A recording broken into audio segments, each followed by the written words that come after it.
Hey everyone, welcome back to the Visually Stunning Movie Podcast. Thanks for joining. I know it's been a while since we got something for you, but it's been a busy couple weeks between Sundance, Slam Dance, and just life in general. Everything's just been a little crazy. But what I wanted to do was take a moment, a few actually, and just give you a quick rundown of some of the short films that I was able to screen for Sundance, and I will be coming back later. We've got another feature from Sundance to talk about. We've got some films from Slam Dance to talk about. So if you're a film festival person, you know exactly what I'm talking about when you say there's a lot of material to go through. So if you hear paper, this is why. Let's just talk about a few of them, shall we? First one is an animated short. It runs a whopping 4 minutes, and it's called Sweet Nothing. Now, Sweet Nothing is about a little old lady sunbathing in her backyard. And the animation's kind of crude, very rough looking. But it's about her seeing the bees flying around and just listening to the quiet. And she sees her neighbor, an older gentleman, working in his yard. And then it becomes this weird old person sexual animated fetish type of film with a bit of an embarrassing bit at the end that is quickly overcome. But it's just kind of a cute little short. Again, it's only 4 minutes. I don't know where these shorts wind up. I hope they find a home somewhere, because a lot of them they're just so fun in the 4 or 5 minutes or 8 minutes or whatever they come to, that they're just fun to watch. So that was Sweet Nothing. Then there's one from Egypt, I believe, called More Than 2 Hours. And it is a man and his date driving around trying to find a hospital that will treat her because she's bleeding following a sexual encounter. And it won't stop. And they're not married, which makes this whole exercise problematic. They try to pose as a newly married couple, but they need their ID cards to register at the hospital because the authorities might have to be called, or they need to call her parents. It's an interesting look at the cultural differences between the East and the West, and how that affects how women are treated in that society versus our society. But it's really well done, and the ending is a bit ambiguous, although my brain tends to go toward the darker endings. So my ending is probably a little darker than maybe the filmmakers intended. I'm not sure. It's about 12 or 13 minutes. So again, it's called More Than 2 Hours because the first hospital they go to tells them it'll be more than 2 hours before they can be seen.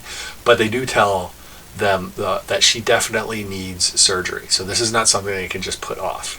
She needs surgery like tonight, and the fact that they can't register anywhere, and that no reputable hospital will just take them and do cash without that is the problem. So another one is one of Taika Waititi's early works as a little black and white film called Two Cars, One Night. And it is about these two cars that are parked near each other outside of a pub. And it's got these Aboriginal kids in them. 2 boys in one. One's reading, one's just goofing off, and then there's a girl in the other car. And the goof off boy and the girl he starts making faces at her, blah, blah, blah. So over the course of this 11 minutes, he gets out, they become friendly, he goes over, sits in the car next to her, they listen to music, because they're both waiting for their respective sets of parents and or responsible adults to come out of the pub and drive them home. It's crazy, right? It happens everywhere, sadly. Although in America, a lot of times they have the kid drive them home, which is equally as terrible. But it is interesting. It is an older film. I believe it's from 2003, if I read the credits right. So it's a really, really early piece of work from Waititi. So that was interesting. One of the big names that was at Sundance this year starred Zachary Quinto. It's called Chaperone. and it's about 16 minutes long, and it is this guy pulls up in a car in front of a house, and this younger kid comes out. Younger kid, he's probably looks like he's in his 20s maybe. He comes out, and Zachary Quino is driving the car, and he asks him, did you delete all your data and burn this and blah blah blah? He's like, yep. So nobody knows where they're going. We don't know where they're going. So they drive away, and eventually they wind up at this house out in the middle of nowhere, where there are drugs and booze and porn and sex toys and whatever this kid wants to do. Zachary Quino just, what do you need? What do you want? And it becomes clear by that point what exactly is going to happen by the end of the film. I did kind of want a more esoteric explanation for what this was, but I think it is more mundane, even in the fact that its mundanity is a little crazy. I wanted something a little more spiritual, maybe, I guess, as an explanation. It wouldn't have changed the film at all, so I don't think I had a problem with the film. Thought the film was great. But it's definitely worth checking out. And what might you do if you were in the younger guy's situation? So that is called Chaperone. Another interesting one is a horror. Runs about 14 minutes again, and it's called While Mortals Sleep. And it is about a investigative journalist who is kind of on the run. I guess a story kind of went bad. Or she's a cold case podcaster, and her attempts to help somebody went awry, so she had to lay low. So she goes to California to a friend's house, and her friends aren't there when she arrives, but there's a guy working in the backyard, digging up this black ooze out of the backyard, and he says, oh yeah, I take care of the house. And then his girlfriend wife is also there. She takes care of the house, and things are just not on the up and up. And what might have been just this really weird home invasion slashery type film takes a hard left and accelerates straight into batshitdom with the introduction of a child and what happens from there. I don't want to spoil it. Let me just say that the baby's creepy, but awesome. And overall, I would be interested to see a longer version of this. I think handled correctly, this would make a nice, solid Netflix film to kind of entertain us all. That would be kind of interesting. While Mortals Sleep. Kind of a weird comedy short. It's called Hold Up. And it's this couple in a car debating or discussing how they're going to go rob this convenience store across the street. And the guy's like, well, you said this store was out in the middle of nowhere, and it's like downtown, and people are walking by on the street and whatnot. And she's like, oh no, it's blah blah blah blah. Okay, so they go in. She gives him the gun, and he's holding the clerk at gunpoint while she checks the back. And she comes up, and the clerk recognizes him through his sheer pantyhose that he's got pulled over his head that the woman insisted that they use because they were the most expensive. And she makes it back up to the front, and the woman, the clerk, recognizes her because they were dating until a few months ago when they broke up, and then our female burglar started dating the guy. So it becomes this weird breakup, hold up, that's not really a hold up. It's kind of a dig at, I've moved on, but yes, you've moved on to robbing my convenience store. So it's an interesting little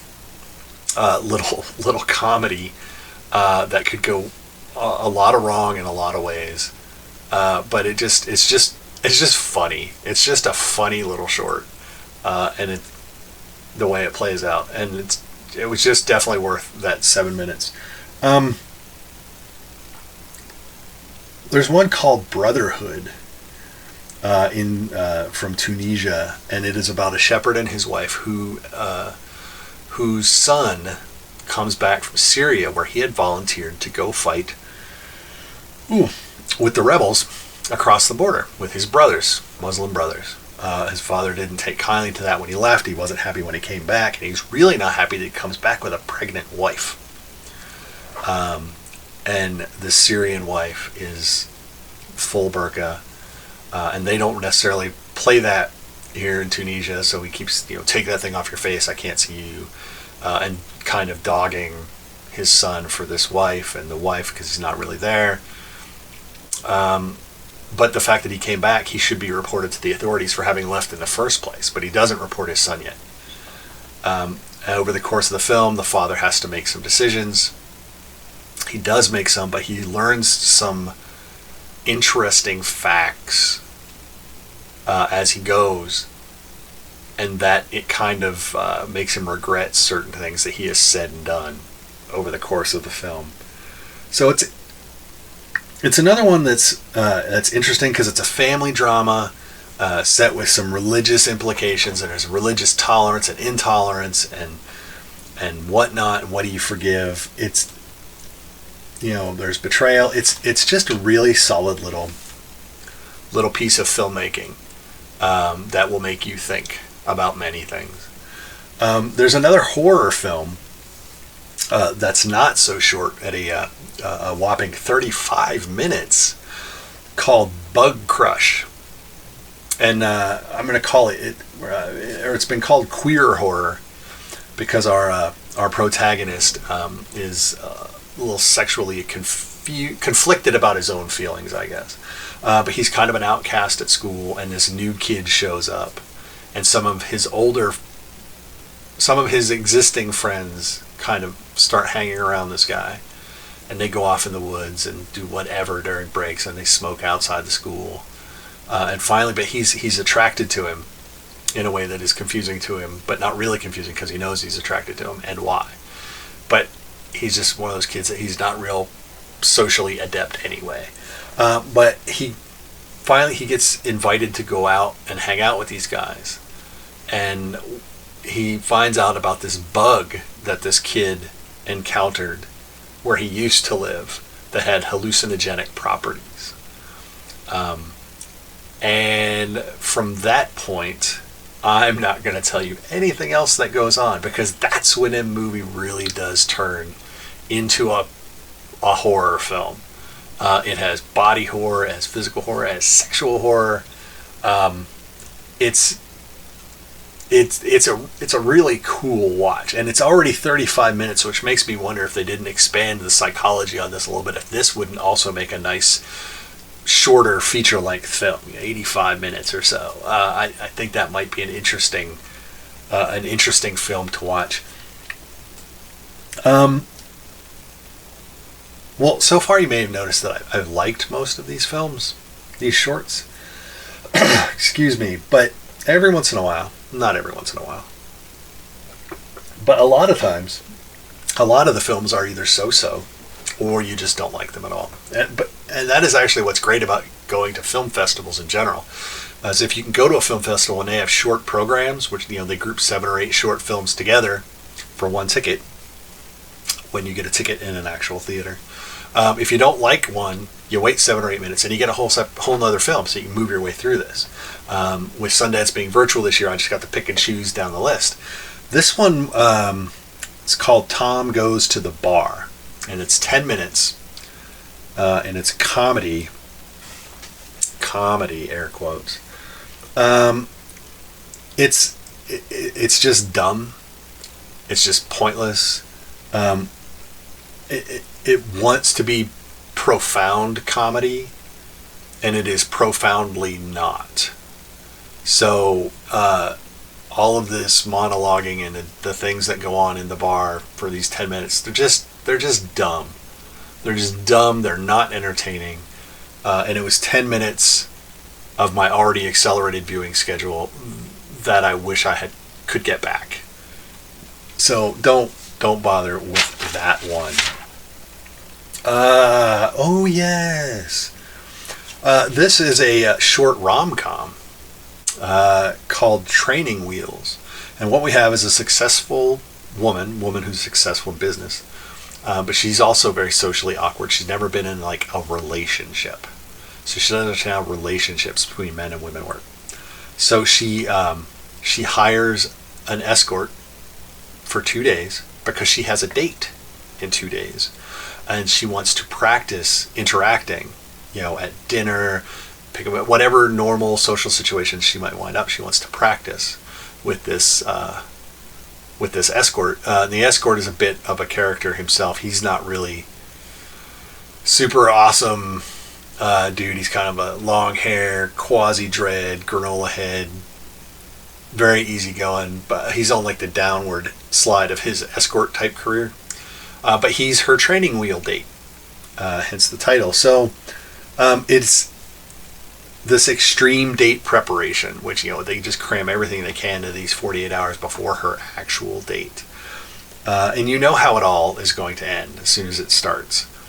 But getting there is just incredible. It's just stupid, and I mean stupid in that we've all been there kind of way, and we all understand what's going on, and I don't mean that in the bad way. Stupid. It's stupid. It's sweet.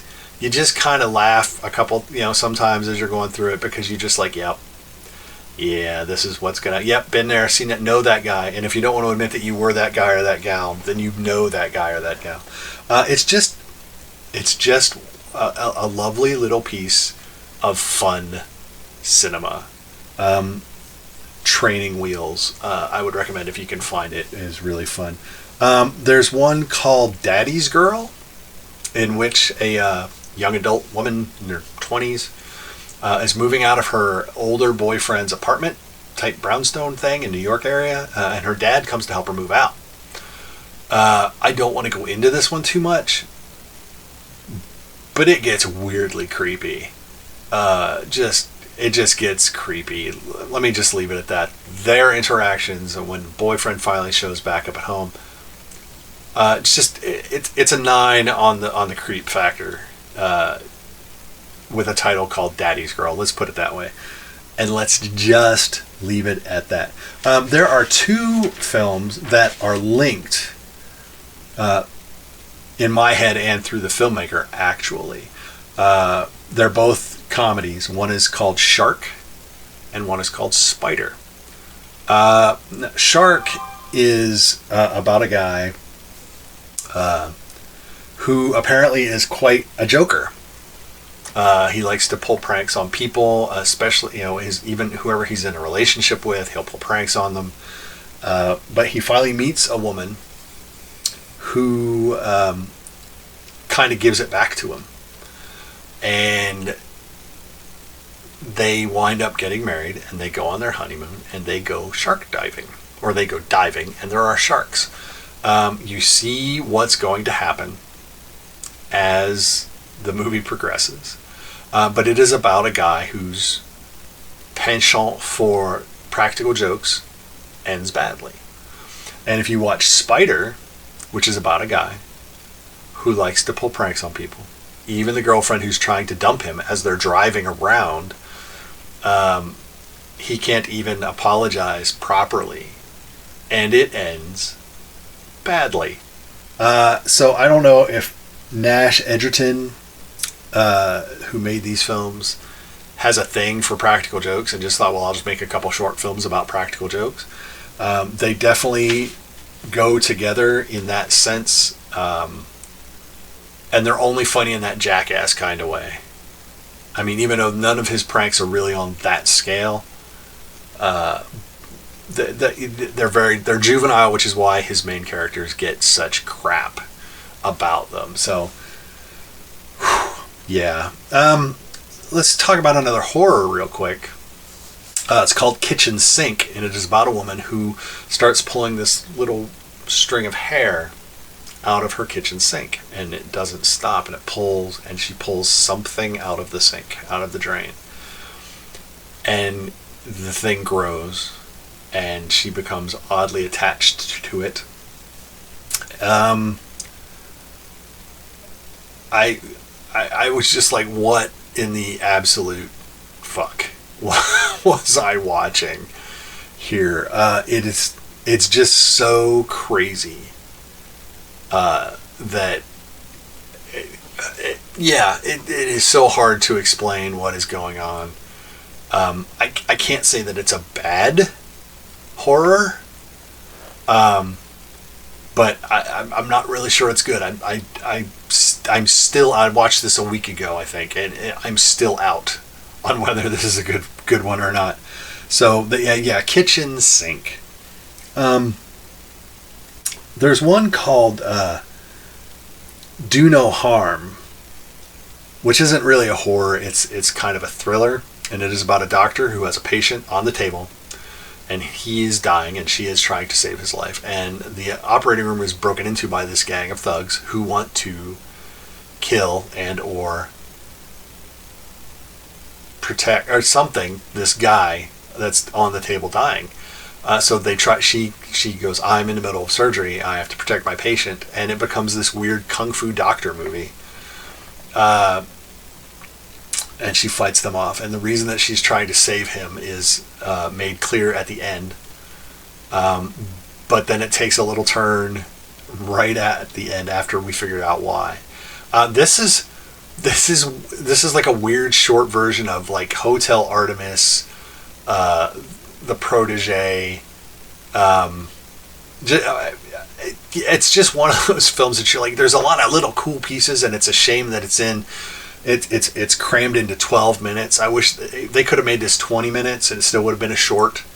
And I think they would have had a little more time to explore the world. I don't know if you want to draw this all the way out to a feature length, although you might be able to make that work. But it's just different. So yes, do no harm, as doctors are not supposed to do. There's one with Eric Roberts in it as a fashion designer who has a little apprentice type girl whose work is not good enough ever, and she's desperately trying to overcome her anxiety and do something good for the boss for his collection. And her anxiety and stress and fear manifests physically on her body. And the film is a little horrific about how she deals with that and how she moves on from that. And it's just clever and cute in a horror movie kind of way. It was really good. It's a brisk 6 minutes. They could have had 12 or 15 minutes and of her in her apartment figuring this out, and that would have been just as entertaining. But it was definitely worth it. So that is Appendage.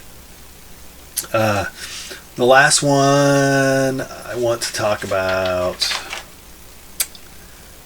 No, that's it for shorts. That's all I'm going to talk about for shorts. I do have a series to talk about called Instant Life from Sundance, and a drama series which we saw the first 3 episodes of from Denmark that also showed at Sundance that looks interesting, that I will talk about later. But those are a bunch of the shorts that I was able to screen for Sundance. Most of them good, 1 or 2 stinkers. Check them out if you're interested, and you can find them. I will link them if I find out where they're playing as well. So thanks for sticking with us. Don't forget to like us, follow us on social media at VS Movie Podcast. If you're watching this on YouTube, click subscribe. That would be awesome as well.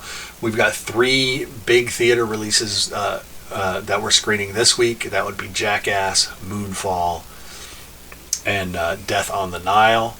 Next week, we've got a screener for a rom-com with Jenny Smart and Charlie Day called I Want You Back. That we'll be talking about. But until we get to those, stay safe, take it easy, be good, and we'll talk to everyone later. Bye-bye.